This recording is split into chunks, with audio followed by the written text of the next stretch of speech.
जय श्री कृष्ण जय श्री राधे राधे ओडिया मूल्यवाणी चैनल को आपण समस्त स्वागत। आज भिडियो आम जानिबा भल लोक कहीं दुख मिले। दर्शक बंधु कौन केबे आपण मनरे केबे यही प्रश्न आसी कि जी सबुबले अन्यर भल करे कहार अनिष्ट चाहे ना ताकू ही दुनियार सबुठार अधिक कष्ट कहीं मिले। यही प्रश्नर उत्तर स्वयं भगवान श्रीकृष्ण अर्जुन को देते।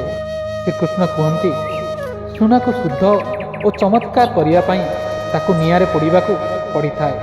सेहीपरि जड़े भल लोक अधिक दक्ष एवं मानसिक स्तर में शक्तिशाली करने भगवान ताकू संघर्ष भितर दे नहीं था। दुख ताकू दुर्बल करने नुहे बरं जीवनर श्रेष्ठ शिक्षा देवाई आसी थाए। जेतेबेले जड़े भल लोक बहुत कष्ट पाए सेतेबेले से दुनियार सबु मोह छाड़ी भगवान का निकटतर हुए। श्रीकृष्ण कहती जेपरी ऋतु परिवर्तन हुए सेहीपरि सुख एवं दुख आसे और जाए। भल लोक दुख मिलवा एक सामयिक पर्याय। यह केवल एक परीक्षा नुहे बरं आपण आगक आसुथिबा बड़ सुख पाई प्रस्तुत करिवार एक मार्ग। अनेक समय आमे भाबुचे यही जन्म कार्य खराब करना तथापि कहीं कष्ट पाऊँ। एठारे श्रीकृष्ण प्रारब्ध कर्म विषय कहते भल लोक मिलुवा दुख प्रकृत में तांकर पुराणा ऋण परिशोध करिवार एक माध्यम। आमे केवल वर्तमान कर्म को देखू किंतु आत्मा अनेक जन्मर यात्रा करिथाए।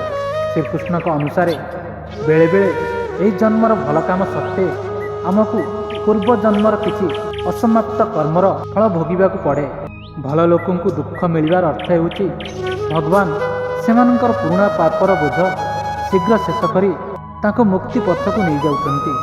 जड़े माली जेतेबेले गोटे गछर डाल काटे सेतेबेले गछ को कष्ट हुए किंतु माली से डाल को काटे कारण से चाहे गछटी आउरी बड़ हेउ एवं सेथिर अधिक फूल फुटू। केबे भी भावंतु नहीं जे खराब लोक जीति जाउछंती। अधर्मर वृक्ष बहुत बड़े किंतु से फल धरे नहीं। शेष सबुबले धर्म एवं सत्य ही विजय हुए। पांडव माने अनेक वर्ष वनवास कष्ट भोगिथिले मध्य शेष श्रीकृष्ण सेमानंक साथी थिले। भगवान देखती जे विपत्ति समय मध्य ए व्यक्ति धर्मपथ छाड़ुचे कि नहीं। जो व्यक्ति दुख समय भी निजर भलपणिया बजाय रखे से ही भगवान सबुठारु प्रिय होता है। तेणु बंधुगण दुख आसिले भी भांगी पड़तु नहीं। मन रखंतु भगवान सबुठारु कष्टकर भूमिका केवल तांकर सबुठारु भल अभिनेता को ही देई थांती। श्रीकृष्ण उपर विश्वास रखंतु शेष विजय सबुबले धर्म ही हम।